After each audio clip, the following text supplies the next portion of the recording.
Bueno, pues bienvenido, doctor Francisco Cantú, a Emprendiendo el Futuro. Pues este podcast es un podcast que habla de emprendimiento, pero habla de todo lo que es el ecosistema, doctor, no solamente abordando la parte de los emprendedores, sino de también los que han creado, como el caso de usted, el doctor Francisco Cantú, que nos conocemos, híjole, yo creo que ya hace casi 30 años más, sí, ya hace 30 años, que es cuando yo llegué al TEC, estaba usted como director del primer centro de inteligencia artificial en el Tecnológico de Monterrey. Yo llegué como estudiante, imagínense. Y usted era director, bienvenido. Muchas gracias, Pati, qué amable, gracias por la invitación. No, pues al contrario, miren, el doctor Francisco Cantú ha tenido muchos roles, 40 años trabajando dentro del Tecnológico de Monterrey y es un líder, bueno, a quien yo personalmente admiro, quiero, respeto, y esta plática, la verdad que yo quería tenerla desde hace mucho tiempo, pero bueno, los tiempos, ahora sí que los tiempos de Dios son perfectos para coincidir y para platicar, pues, para empezar, que usted nos diga quién es el doctor Francisco Cantú, pero ya más como la persona, dónde nació, es de Monclova, yo sé, de por allá, ¿verdad? Platíquenos un poquito. Sí, muchas gracias, Pati. Soy originario de Ciudad Frontera, Coahuila, que es una ciudad que forma, junto con Monclova, un área metropolitana en el centro del estado de Coahuila. Y pues ahí hice mis primeros estudios hasta que conseguí una beca para venirme a estudiar al Tecnológico de Monterrey en la carrera de Ingeniero en Sistemas Computacionales. Después de eso, realicé estudios de maestría en Estados Unidos. Luego regresé al TEC de Monterrey y desde 1978 estuve laborando durante 40 años como profesor investigador en esta institución. Y pues le ha tocado no solo ver cómo se transforma, sino ser ese líder transformador de lo que es el Tecnológico de Monterrey como institución. Platicábamos un poquito antes de entrar acá a la grabación. Vamos a empezar cuando pues el centro, yo sé que hay cosas más atrás, pero pues me voy a dirigir al Centro de Inteligencia Artificial, que pues no es la inteligencia artificial que ahora vemos, pero es el primer centro de investigación para dar servicios a la industria de Latinoamérica y usted lo lideró y es uno de los fundadores, creadores de este centro. Si puede platicarnos un poco de ese rol, fue como en los 80s por ahí, ¿no? Muchas gracias. Sí, en 1985 se creó en el TEC la División de Graduados e Investigación para promover los estudios de posgrado, así como la investigación, sobre todo de base tecnológica, para tener un impacto en la sociedad. Entonces, uno de los centros que se iniciaron en este año con la DGI fue el Centro de Investigación en Informática, que empezó a desarrollar proyectos de servicios a la industria en tecnologías de sistemas del conocimiento y particularmente sistemas expertos. Con esta tecnología de los sistemas expertos, en el 69 se crea el Centro de Inteligencia Artificial, con un grupo de 20 personas, entre principalmente doctores que acababan de llegar de sus estudios, y entonces se inicia una labor de investigación aplicada en el tema de inteligencia artificial con servicios a la industria, con una maestría en sistemas inteligentes y un doctorado en inteligencia artificial que se pudo acreditar en el CONACYT, o el Consejo Nacional de Ciencia y Tecnología, para que los estudiantes pudieran tener becas de posgrado. Es un centro muy disruptivo para su época, porque yo recuerdo que tenía áreas estratégicas importantes como visión computacional, sistemas inteligentes, no sé si pueda como que abordar redes neuronales, o sea, cosas que ahora a lo mejor ya están inmersas en aplicaciones, pero pues ustedes eran pioneros en ese centro, doctor. No sé si puede así como que más o menos cuáles eran como las áreas que veía. Sí, las áreas principales consistían en la visión computacional con el procesamiento de imágenes, liderada por el doctor José Luis Gordillo. También teníamos otra área de computación genética con los llamados algoritmos genéticos para resolver problemas de optimización no lineal, que también fueron un área importante de investigación. Otra fue lo que llamamos ahora la lógica difusa, el razonamiento aproximado, que también fue un área de investigación que se inició con el doctor Rogelio Soto, el doctor José Manuel Sánchez y el doctor Hugo Terashima. Y la otra era la cuestión relacionada con las interfaces amigables hombre-computadora para entender lenguaje natural, para entender las expresiones o los gestos de una persona, los movimientos con el brazo, los movimientos con las piernas. Entonces, la interfase hombre-computadora fue otra de las líneas de investigación que se desarrolló, además de los sistemas expertos que ya mencioné, que se tradujeron en servicios para la industria, para resolver problemas de diagnóstico en fallas de máquina, para predecir fallas futuras o para planear rutas de un camión que va a distribuir bebidas, alimentos a distintos tipos desde centros de distribución. Y estamos hablando entre los 80s y 90s, y me voy a ir al 97, que es cuando yo llegué, porque digo, para los que no saben, yo cuando llego al TEC a estudiar, llego al Centro de Inteligencia Artificial como asistente de investigación. Le platicaba que luego pues ya me voy a trabajar un año y me invitan, o sea, yo regreso al TEC a trabajar ahora sí formalmente por algunos años en este centro. Entonces por eso le tengo pues un cariño especial a todo lo que es estos temas. Pero ahora me voy, doctor, a lo que también nos tiene un poco acá en este episodio del podcast, que es la parte de la investigación y cómo la investigación luego deriva en emprendimientos. A usted le toca, ya estamos hablando después de estar durante varios años como líder, director de este Centro de Inteligencia Artificial, impulsar el modelo de investigación del Tecnológico de Monterrey, un modelo pionero, único, podría decir también en Latinoamérica.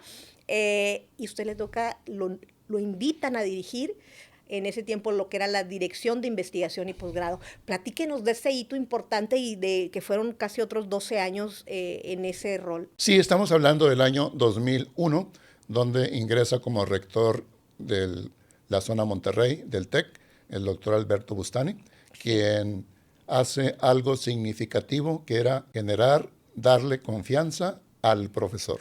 Okay. Y confianza quiere decir darles fondos semilla para hacer investigación que después pudiera traer fondos externos para retroalimentar el ecosistema de investigación e innovación. Entonces creo que ese fue un elemento fundamental, confianza en el profesor a través de fondos de investigación y posteriormente confianza en el alumno de posgrado y de profesional para invitarlos a emprender negocios de base tecnológica, tomando como base los resultados de los proyectos de investigación y también para desarrollar una cultura de propiedad intelectual a través de las patentes, donde estuvo usted como pionera de ese desarrollo dentro del TEC.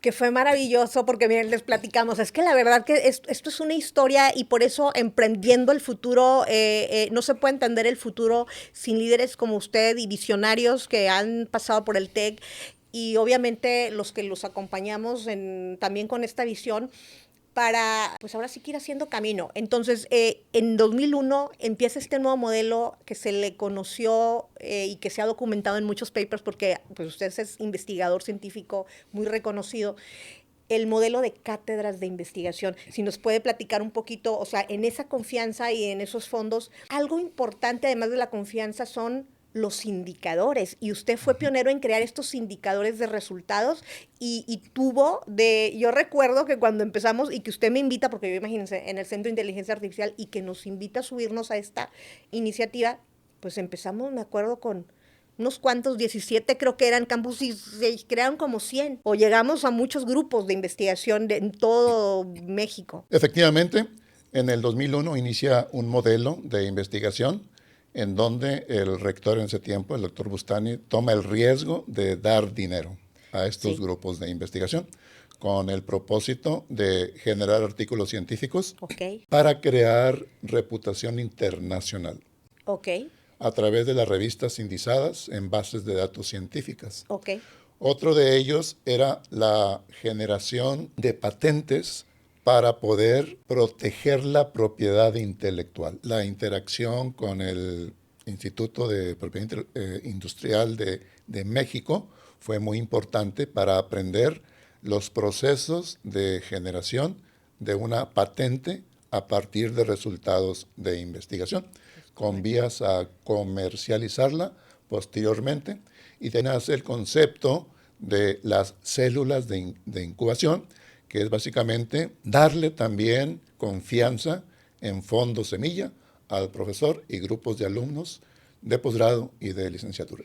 Que eso fue maravilloso y también pienso que fue como pionero, porque digo, yo tratando como que hacer memoria, pero por eso, qué bueno que aquí quede el podcast para que luego no se nos olvide, porque eran publicaciones en revistas indizadas, que era algo que se les pedía, patentes. Entonces, fíjense que algo importante que no se tenía como un indicador. Yo recuerdo cuando el doctor me invita a crear esto, pues el TEC tenía una patente en Estados Unidos que por ahí había hecho un investigador, el Centro de Tecnología había subcontratado por ahí, creo que el doctor Marco Rito, el doctor Sergio Serna, en paz descanse, él tenía otras patentes que se habían hecho en Estados Unidos, pero no había como tal un indicador de propiedad intelectual y se crea por primera vez se crea una oficina de patentamiento en ese tiempo. ¿Que usted dirigió? Que yo dirigí, que usted me pidió dirigir y que yo cuando me dijo, no, pues encárguese de esto, dije, pues si consigo 2 o 3 ya será muy bueno, pero resulta que logramos en poco tiempo identificar proyectos susceptibles de patentar, pero que no hubieran sido fáciles si no hubiera un modelo detrás, doctor. O sea, si no hubiera un modelo como lo que son esto que nos platica, grupos de investigación que además tenían una característica que me gustaría que compartieran, que era un líder, los grupos, o sea, cómo se conformaban estos equipos y las áreas temáticas también. Claro, sí, el grupo de investigación al que se llamó una cátedra tenía a un líder, que era un profesor investigador, sí, destacado, y un grupo de profesores adjuntos, así como alumnos de posgrado y alumnos de licenciatura.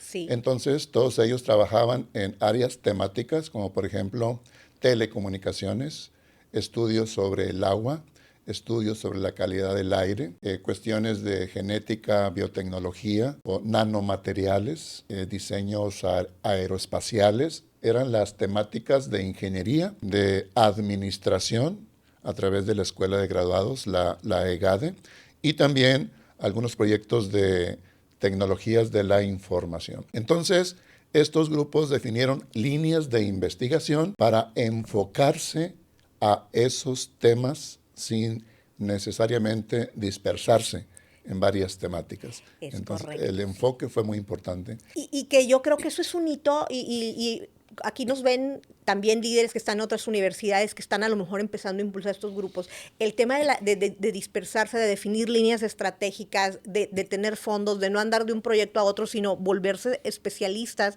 Y el tema del financiamiento, que es otro de los hitos que yo recuerdo que en todo tenía un indicador rojo, verde, amarillo, me recuerdo, donde iba evaluando a cada grupo, y eran publicaciones, patentes, conferencias, libros, o sea, toda la divulgación científica, pero también ingresos atracción externos. De fondos. Híjole, qué importante, si quiere hablar un poquito también de eso. Sí, básicamente durante los primeros 15 años, del 85 al 2000, el problema fue la carencia de fondos semilla. Sí, entonces, sí. A partir del 2001, la institución decide poner dinero semilla a los grupos de investigación. Es correcto. Y ese dinero semilla sirvió para descargar al profesor de sus actividades docentes, para atraer asistentes de investigación, para dar becas de posgrado y de licenciatura, para viajar a presentar artículos en conferencias científicas, sí, con el compromiso para el profesor líder de traer fondos concurrentes, equivalentes al dinero que se le estaba dando. Y se les dio un plazo de 3 a 5 años para alcanzar las metas representadas por los indicadores de evaluación. Entonces, sí, creo que eso fue clave, darle dinero semilla, sí, darle confianza al profesor. Tú eres responsable de la administración de este dinero. Sí. Tienes un tiempo de 3 a 5 años. No es el próximo semestre te voy a evaluar. Te voy a evaluar dentro de 3, 4 o 5 años. Paulatinamente, ¿verdad? Y así se iba. Yo recuerdo que iba, otra de las virtudes de ese modelo es que conforme iban dando resultados, recuerdo también que les iban dando más confianza poniéndole más recursos. Es correcto. Entonces, conforme crecían los indicadores y el desempeño como resultado de la evaluación de los 3, 4 o 5 años, se hacía una renovación del compromiso, se aumentaban los fondos en algunas de las cátedras que iban que iban muy bien y se les daba otro plazo de otros 5 años para seguir desarrollando y consolidando la línea de investigación.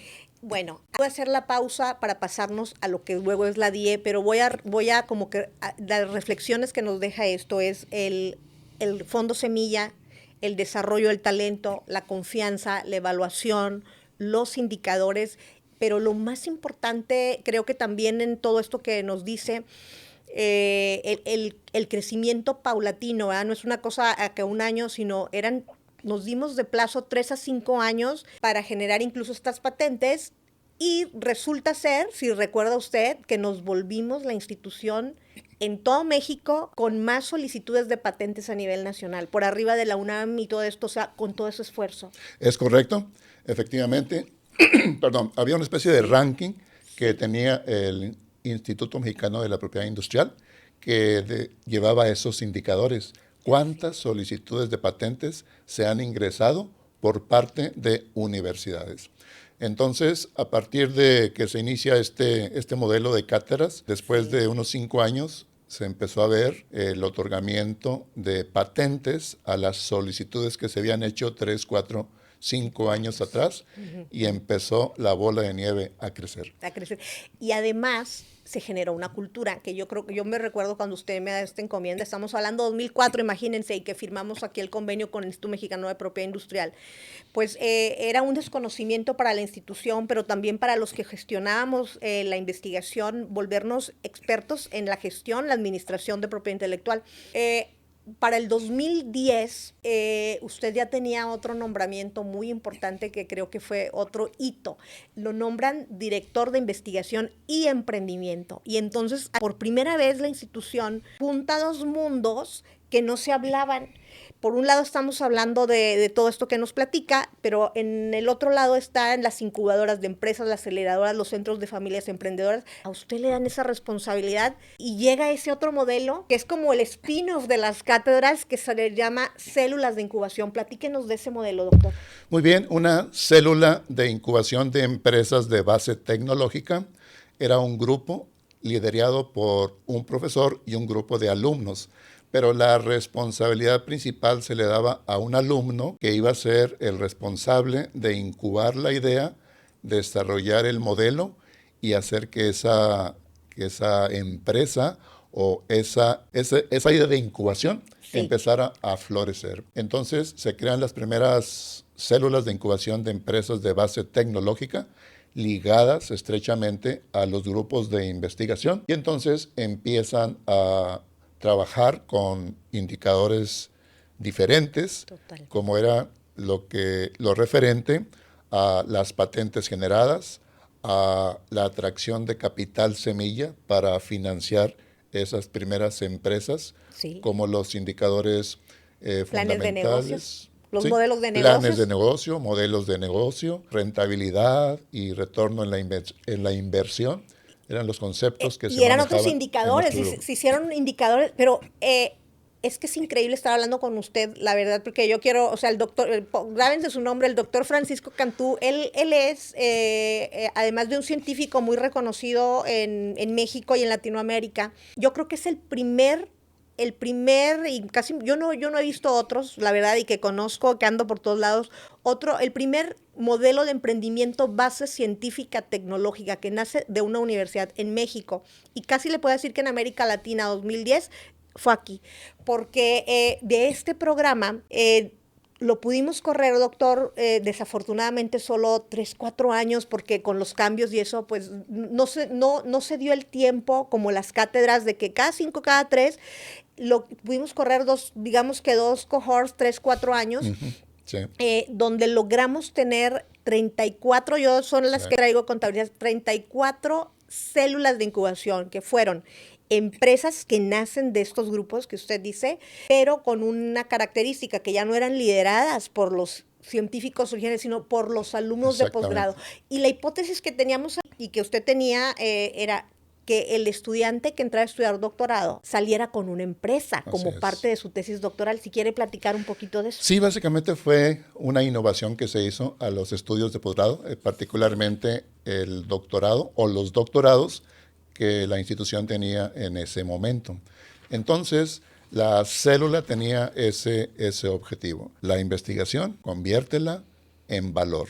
Ese valor se da a través de una incubación de una empresa que está utilizando el conocimiento que se está generando en este grupo de investigación, donde el profesor puede ser socio, cosocio, codueño de esa empresa que se está incubando, pero la cabeza de esas iniciativas son los alumnos. Algo que me encanta del doctor es que, bueno, usted es experto en, ¿cómo se llama? Action Research. O sea, y él decía, y así nos motivaba, ¿no? Porque pues él fue mi líder por muchos años, la verdad que un excelente líder, no porque esté aquí, pero de los que he aprendido mucho yo, él decía, primero hagamos, luego investigamos, es lo que yo entiendo, y un poco así fue, porque no teníamos ni siquiera políticas. Recuerdo cuando usted toma todo este liderazgo, no había políticas de propiedad intelectual, que generamos la primer política de propiedad intelectual para el tecnológico en el 2007, pero cuando empezamos con esta iniciativa de células de incubación, el conflicto de interés, cómo hacer todo eso donde los profesores pudieran, fue un tema. ¿Cómo lo describiría usted si se acuerda un poquito de eso? Sí, los conflictos de interés era algo que surgía. Por un lado soy profesor del TEC de Monterrey, pero por otro lado tengo una empresa o estoy generando una empresa donde el TEC está poniendo dinero para desarrollar esa empresa.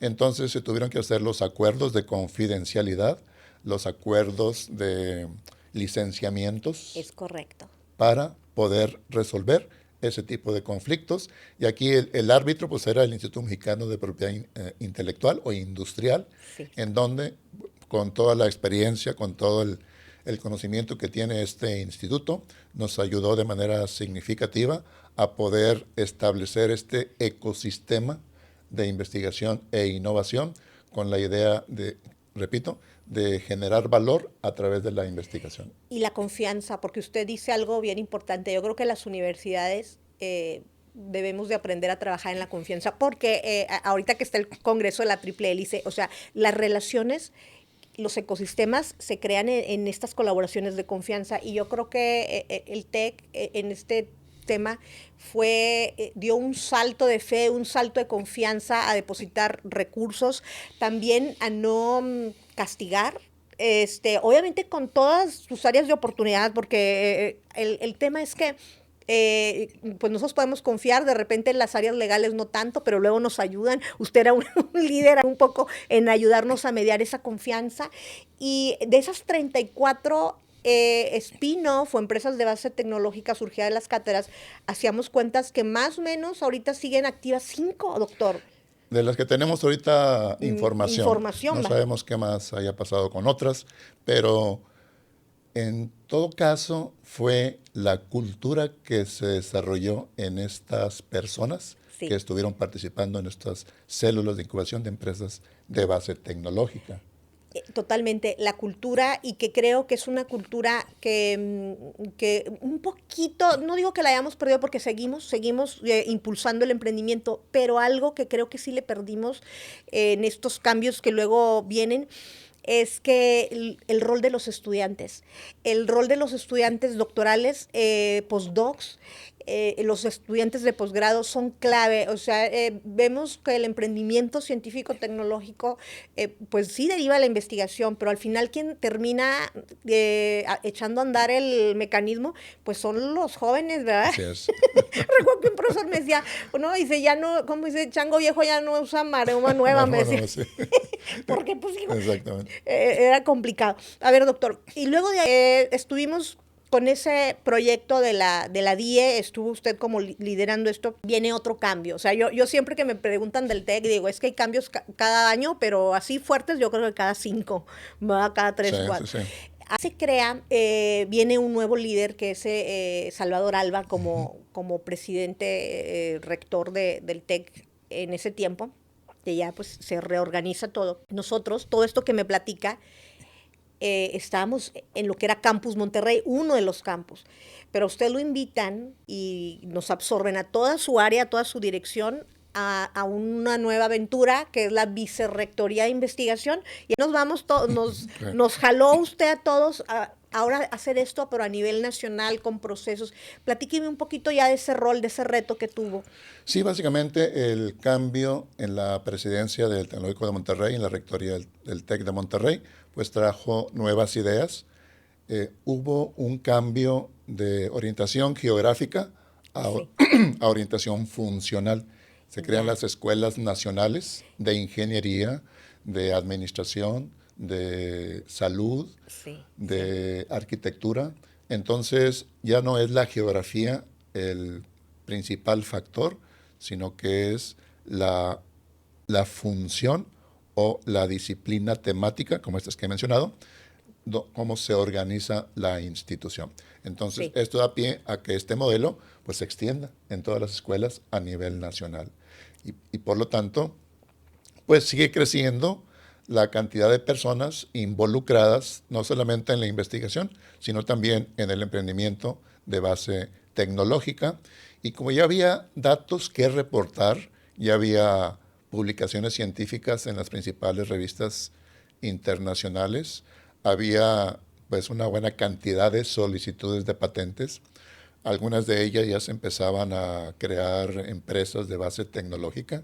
Recuerdo la del frijol, la de la caña de azúcar, La fructuosa, esa la maravillosa. fructosa Sí, sí, sí. y algunas otras de estas iniciativas.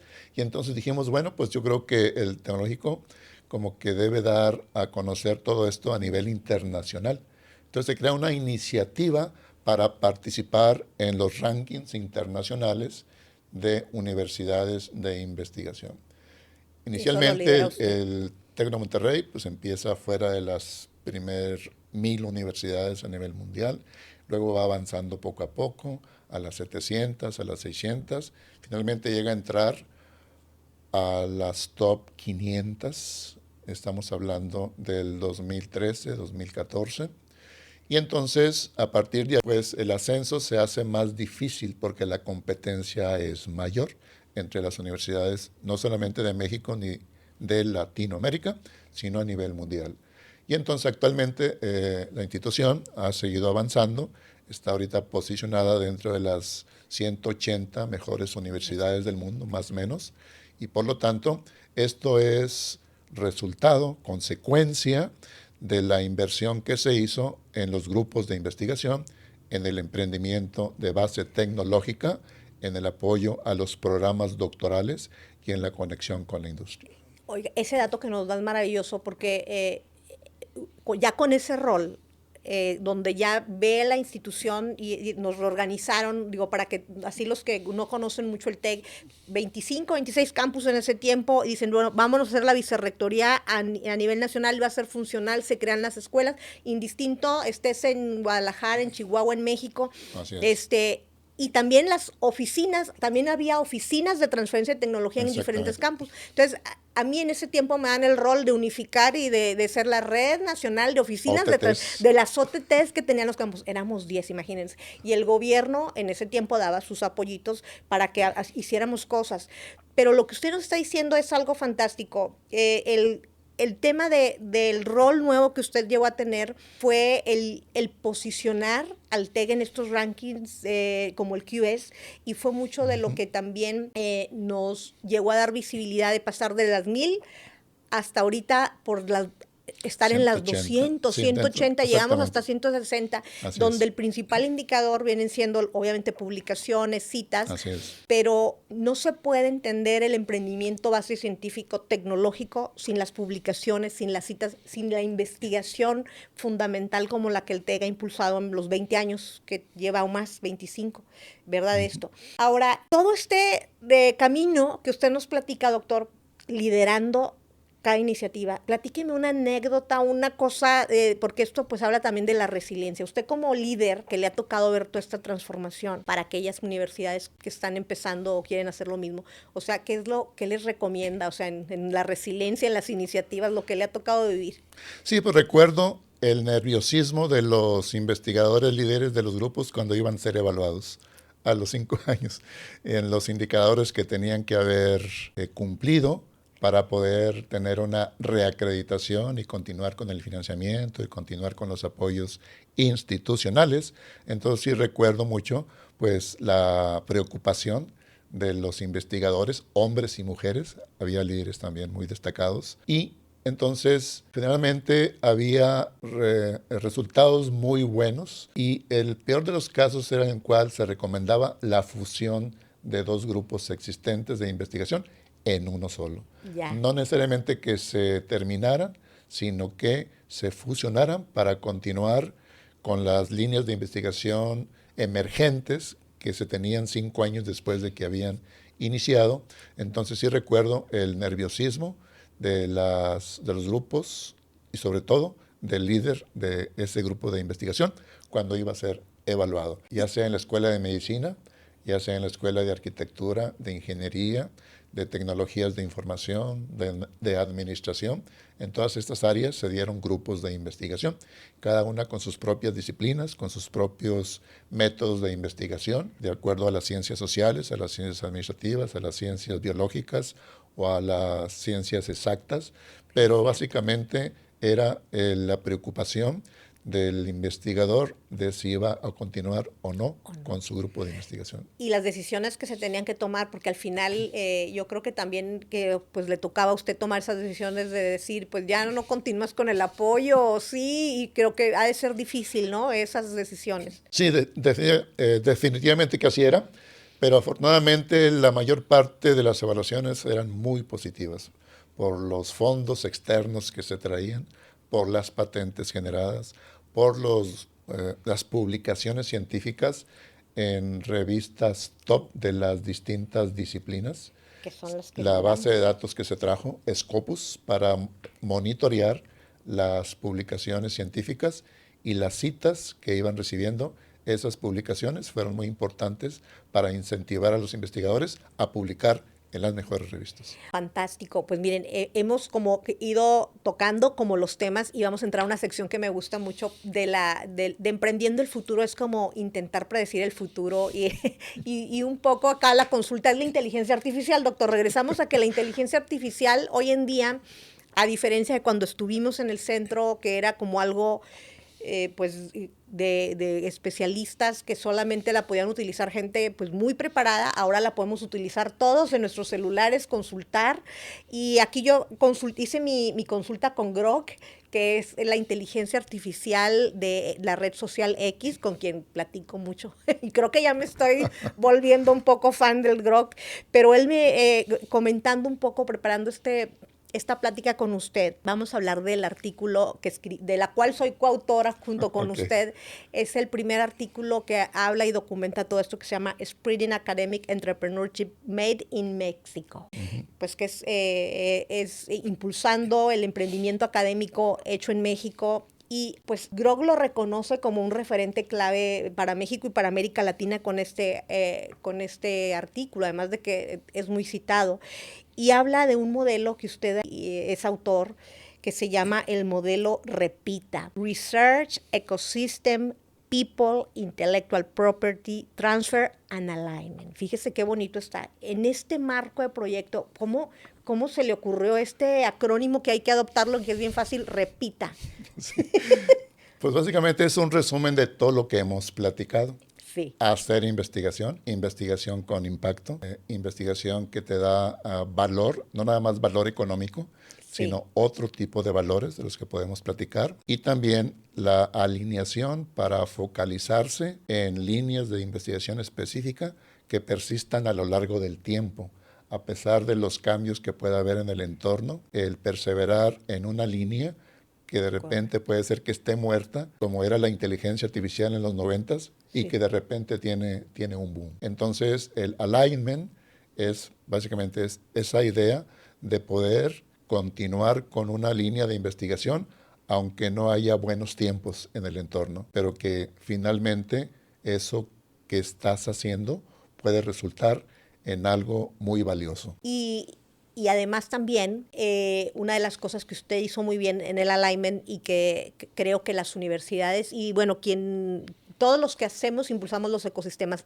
El alinear, la alineación en una universidad que puede ser tan, como el TEC, tan emprendedora, las incubadoras, las áreas legales, los centros de investigación, los posgrados, o sea, toda esa potencial y la gente, obviamente la propiedad intelectual, esa alineación no es fácil, pero que con un liderazgo como el que usted, cuando hay líderes como usted y que hay otros líderes como pues los rectores que ahora tenemos y otros, ¿verdad? Que entienden esa alineación y la impulsan, pues la magia sucede. Sí, yo recibí también un gran apoyo, confianza de mis jefes, claro. El doctor Bustani principalmente, el doctor David Garza. Entonces, en ese momento fueron mis jefes y también dieron una gran confianza y también el riesgo de invertir financieramente hablando en estos grupos de investigación con fondos semilla.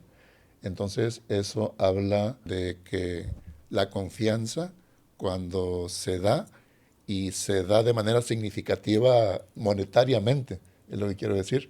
Entonces, eso a la larga da frutos interesantes, como ha sido el caso de las cátedras y las células de incubación. Y sobre todo que se le da la confianza a líderes que saben aprovechar esa confianza y que se alinean esa confianza, porque yo creo que la ventaja, yo creo que una de las cosas que podemos ahorita también rescatar es que, por ejemplo, David ahora es el presidente del Grupo Tecnológico Monterrey y que ha continuado con esta filosofía, porque con el impulso, con la llegada de él como presidente, ahora viene en todo este modelo que nació con esta iniciativa, se magnificó con los distritos de innovación. Ahorita tenemos el modelo de emprendimiento, base científica, tecnológica.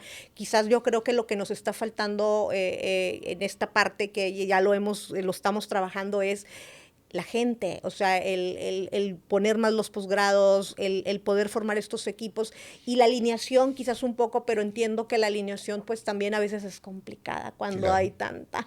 Sí, sí, sí. Tanto. Oiga, a ver, vamos a hacer ahora sí las preguntas. Hacia el 2030 y 2040, o sea, pensando así como junto con Grog, ¿cómo imagina usted el rol de las universidades? O sea, ya estamos 2025, casi ya 2026, el rol de las universidades para impulsar el emprendimiento base científico-tecnológica.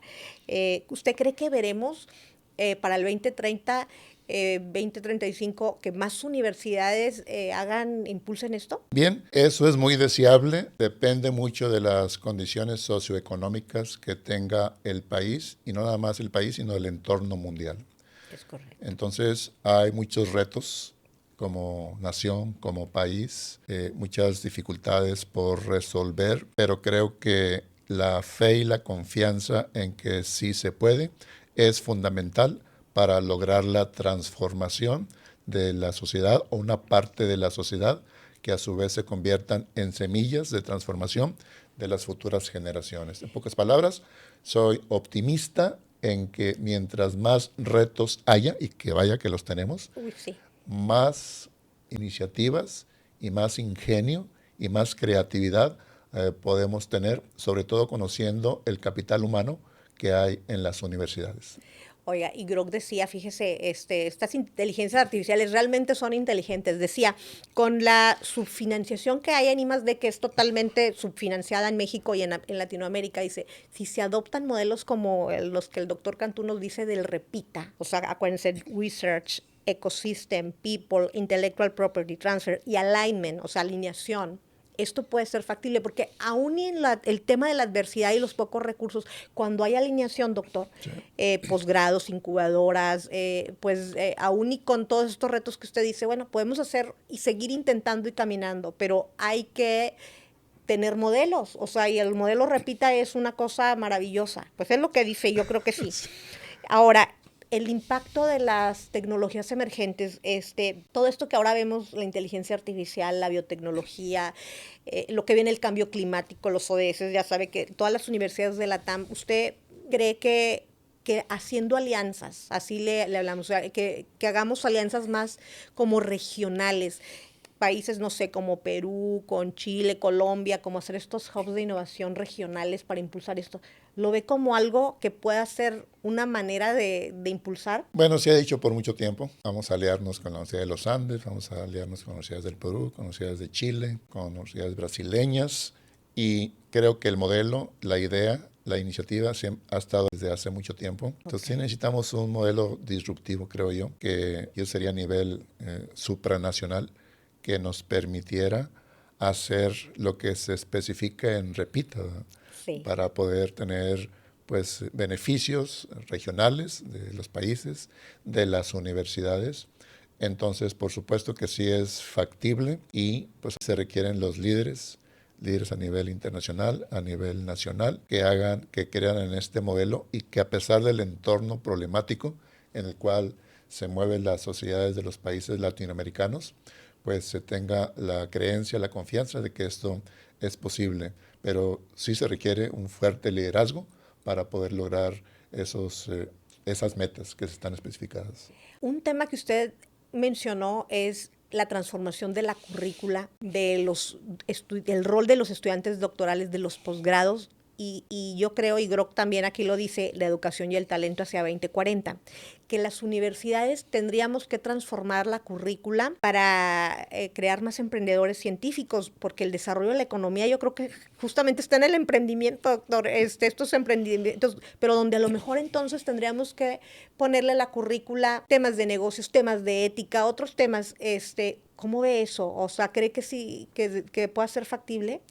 Yo creo que sí, tenemos que empezar desde la educación primaria, con la enseñanza del idioma, el español, con la estructura del lenguaje, con la enseñanza de las matemáticas, el razonamiento lógico, la solución de problemas, los retos que se pueden poner a nivel primaria en los distintos grados de la educación primaria y secundaria. Creo que todo esto podrían ser elementos que vinieran despertando la creatividad, las conexiones neuronales, como le llamaríamos, ¿verdad?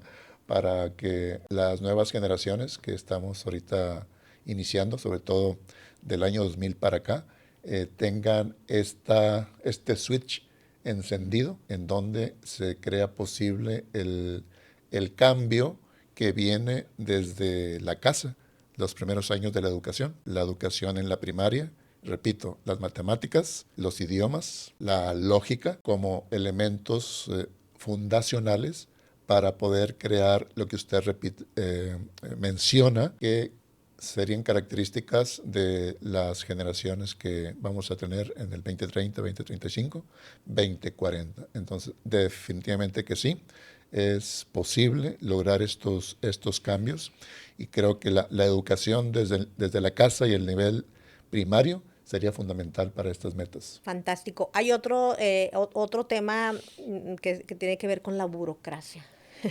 Eso traigo a ser, pero también cómo nos lo quitamos, tanto la burocracia interna como la externa, o sea, la que tenemos las universidades, que Dios mío, que a veces frena también ese tema de la confianza que usted dice, a veces parece que hay más barreras que empujones.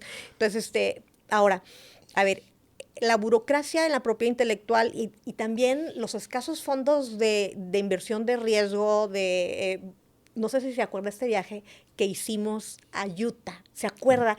Una de las cosas que voy a sacar aquí a colación es cuando nosotros empezamos con todo esto, pues no había fondos de inversión. Estamos hablando de 2007, de 2007 a 2010, que ya teníamos todas estas patentes. En México no había fondos de inversión consolidados ni de venture capital, había dos que tres, y llega en ese tiempo, estaba el director de emprendimiento que era Arturo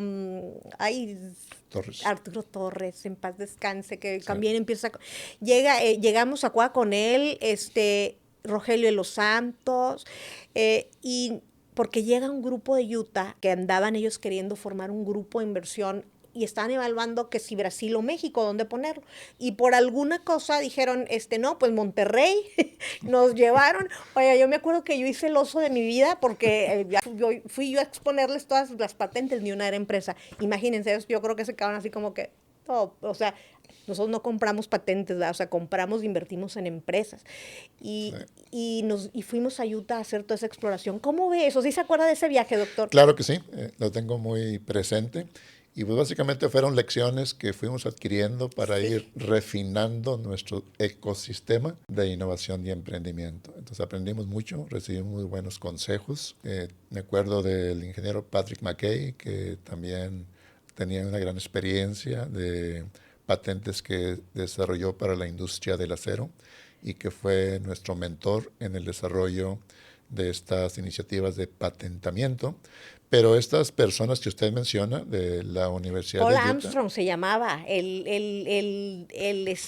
líder. Todavía tengo memoria, por eso les digo, tengo que grabar. Paul, él era el que tenía este fondo de inversión sí, allá en Utah, y nos llevan, recuerdo, no sé si usted recuerda que ya cuando llegamos allá nos dejaron pasar a cómo ellos hacen todas estas revisiones donde van y presentan los pitches y nosotros calladitos nomás observando cómo les hacían las preguntas, y para nosotros era aspiracional porque aquí no existía, no había un fondo de inversión en México. Y hacer todo esto sin fondos, pues tampoco, porque al final das cuenta que aventamos a los investigadores, emprendedores, las células de incubación en el desierto, pero creo que también podríamos decir que somos precursores, porque ese fondo se crea Alta Ventures, con Rogelio de los Santos como líder a raíz de esa, y está Paul aquí. Y la idea es que van a invertir en nuestras startups o que no invirtieron en ellas nunca. Final de cuentas. Pero aprendimos. Efectivamente. Sí. Bueno, y justo habla de eso. ¿Cómo ve usted, dado todos los escasos fondos que todavía siguen, pero ya hay más, hay como 20, cómo visualiza ese rol de las universidades con los fondos de inversión y fondos de inversión tempranas? Sí, la globalización es importante porque ya nos permite abrir puertas a otros países, a otras sociedades, a otros entornos, a fondos de inversión que están a nivel global. Entonces, yo creo que se necesita una inteligencia, es decir, una especie de investigación detallada de qué es lo que está disponible en cuanto a fondos de inversión, oportunidades de financiamiento, para poder invitarlos, para poder tener contacto, para poder formar una red de inversionistas potenciales en las ideas que estos jóvenes están generando. Entonces creo que sería una tarea importante, si no es que ya existe algo, de formalizar de una manera un poquito más completa la red de fondos de inversión para iniciativas de base tecnológica.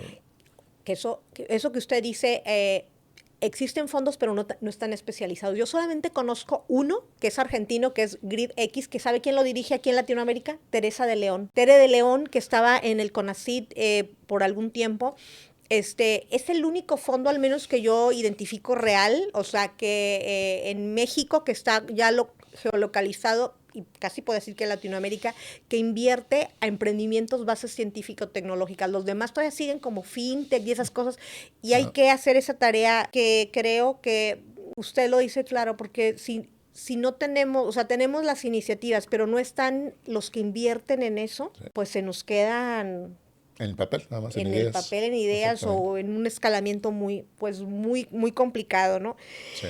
Ahora, en el tema de oportunidades, todavía tenemos algunos minutos de oportunidades inclusivas con las mujeres. El tema del emprendimiento científico, yo le decía ahorita, yo me estoy metiendo un poco también a estos temas porque creo que debemos buscar también haya más mujeres emprendedoras. ¿Cómo ve este tema para spin-off, empresas lideradas por mujeres? Definitivamente creo que la innovación no tiene sexo, podríamos decir, sí, no tiene género. Claro. Sí, entonces cierto. Está aquí, está allá, y es cuestión de que se presenten esas oportunidades a personas con nuevas ideas, con ideas creativas, para hacerlas florecer, ¿no? Totalmente. Y fíjese que yo digo, un poquito metiéndome yo en estadísticas, sigue habiendo muy pocas founders mujeres. El financiamiento todavía incluso está muy sesgado a que si son mujeres emprendedoras. Yo no sé por qué viene como eso, siendo que muchos de los emprendimientos liderados por mujeres está comprobado que pues funcionan muy bien. Claro,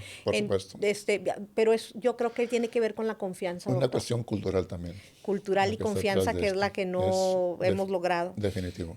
Ahora, otra de las preguntas, si usted pudiera legislar una política para el 2030, o sea, ¿nunca se ha metido a la política usted? O así como hacer algún tema. Diputado. Diputado, No, no, ¿verdad? no Pero, me ha llamado la atención. no, pero sí. Pero ideas sí hay, ¿verdad? Pero claro, no, yo sé. Si pudiera legislar una política para 2030, ¿qué propondría, qué haría para impulsar ese tan deseado, el 1% del Producto Interno Bruto a temas de investigación? A nivel nacional, dice usted. Pues a nivel nacional, sí. Sí, definitivamente que es una promesa que tiene décadas, el famoso 1% del Producto Interno Bruto invertido en investigación a nivel nacional. Es una tarea pendiente, ni siquiera nos hemos acercado al punto 5, creo yo. No, ni siquiera. Entonces, eso es lo que haría. Sí, volvería a crear fideicomisos para poder incentivar el emprendimiento de base tecnológica en las universidades de todos los estados de la República, y estoy seguro que sería un fenómeno parecido al que ocurrió ya a nivel institucional con las cátedras y con las células de incubación. Ay, ojalá que nos escuchara Claudia Sheinbaum. O sea, yo le voy a mandar a su equipo, porque sí lo conocemos, al equipo de la Secretaría ahora de Innovación. Pero fíjese qué importante lo que nos acaba de decir, la confianza, este modelo de Repita, imagínense a nivel nacional, donde hay fideicomisos dedicados para impulsar investigación en sectores estratégicos, así como lo hicimos en su momento, obviamente con indicadores, pero con la confianza en el talento. Y el dinero invertido. Y confianza convertido en aquí te va este dinero, aquí te va este fondo. Ponlo a trabajar, te voy a evaluar, pero te doy tiempo para hacerlo. Te doy tiempo y además te doy también esa posibilidad de que atraigas más, porque creo que una de las cosas que fue exitoso de este modelo de cátedras, siendo una universidad privada, es que no es de que voy te lo regalo, sino generas indicadores, pero tienes la capacidad de traer más dinero. Y tienes tiempo para hacerlo, no es de inmediato. No es de inmediato, doctor. Y ahorita el tema es que todo, híjole, en 6 meses, 3 meses, no, estas cosas son de largo plazo. Son de 3, 4, 5, 10 años. 10 años al menos como para ver una transformación profunda. Fíjese que ahora que estaba yo que fui a Perú, estuve allá, ahora pues sí sabía que estuve como presidenta de una red aquí en México, pero correcto. Luego pues se volvió de la Alianza del Pacífico, Chile, México, Perú, Colombia. Y bueno, pues eso me dio la oportunidad también de conocer que tenemos las mismas, vamos a decir, retos. La ventaja de Perú es que el gobierno, el CONCITEC en este caso, ha entendido muy bien esto que usted nos propone, cosa que nosotros como aquí dejamos de hacer. Pero también traen todos estos retos del Repita en las universidades. Yo creo que le voy a dejar sus datos para que... Okay. Un contacto. Para que le platiquen con usted. Ahora, pues ya vamos casi ya al cierre, doctor. Un poco me gustaría pues todas estas reflexiones que hemos estado platicando ahorita, o sea, ¿qué sigue? O sea, me decía usted es una persona, además está en el Sistema Nacional de Investigadores ya desde hace ¿cuánto tiempo? Es como 20 años. 20 años. Sí. Ya, o sea, sigue siendo un investigador muy activo y aunque ya se jubiló del TEC hace algunos años, da clases, dirige tesis, o sea, ¿cuál es su rol actual? Sí, pues seguir incentivando al emprendedor que genera valor, y no nada más valor económico, el dinero, sino valor de tipo social, la creación de empresas, por ejemplo, de empleos, perdón. La creación de empleos pues es una labor social muy importante del emprendedor, del empresario, porque eso da sueldos, salarios para mantener una familia, muchas familias. Entonces, el emprendedor con valor es aquel que genera riqueza, y esa riqueza se traduce en beneficio para la sociedad. Entonces, emprendedor con valor, creo que es algo que podríamos estar impulsando en las subsecuentes generaciones para poder abrir ese deseo que tiene el ser humano de poder trascender. Entonces, tomar conciencia de que la vida es temporal, estamos aquí por un tiempo. Es correcto. Y también tenemos cuerpo, tenemos alma como seres humanos. El cuerpo pues, va a morir, se va a descomponer. Y la filosofía demuestra que el alma es una sustancia espiritual que no se descompone, no se corrompe. Se corrompe lo que tiene partes, pero el alma es una sustancia simple, una sustancia espiritual. Okay. Entonces, esa sustancia espiritual, que es el alma, persiste después de la muerte física. Entonces, al emprendedor le pediría emprender con valor, pero no nada más valor económico, valor de creación de empleos, sino también los valores que trascienden después de la muerte.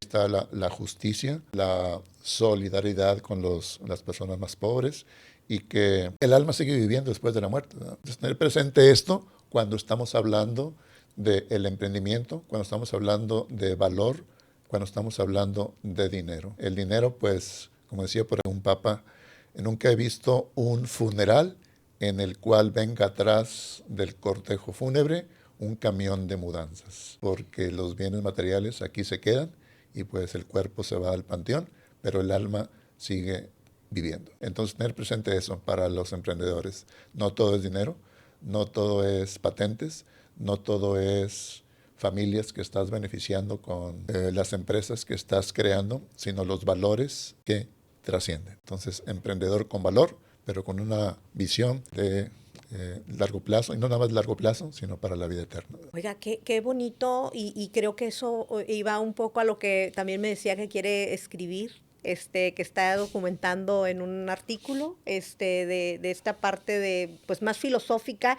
pero que lo que usted nos está diciendo creo que es la evolución del emprendimiento, o sea, es el emprendimiento base tecnológica 2, 3, 4.0 de los emprendimientos con propósito, esos emprendimientos que trascienden, más allá de, pues, el legado que usted nos está diciendo, ¿no? Exactamente. Sí, un Eugenio Garzosada fue un emprendedor que ha trascendido a lo largo de las décadas, y también los valores que él impulsó, que están en un decálogo, y que ese es un decálogo que deberíamos revisar, revivir, tener presentes.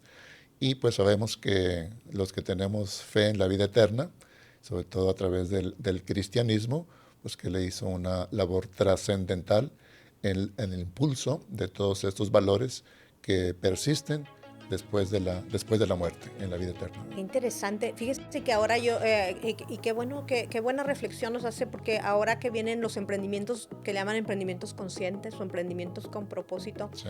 Uno de mis proyectos, doctor, que luego ya le platicaré un poquito más, pero digo ya como para ir cerrando, tiene que ver con eso. Doctor, la verdad qué bonita manera de cerrar, agradecerle por todo pues todo este viaje que hicimos, este journey, es un poquitito de todo lo que usted ha trascendido. Un último mensaje, doctor, que quiera dar aquí a todos los emprendimientos del futuro. Aquí nos escuchan de todos, desde políticos hasta pues académicos, emprendedores. Pues lo cerraría con esas palabras: el emprendedor con valor, el emprendimiento que trasciende para las futuras generaciones y también para la vida eterna. Qué maravilloso, pues muchas gracias, qué placer. Al contrario, Pati, muchas gracias por la invitación. No, al contrario, qué bonito platicar con usted, ya me hacía falta esa plática. No, pues listo, pues ya quedamos.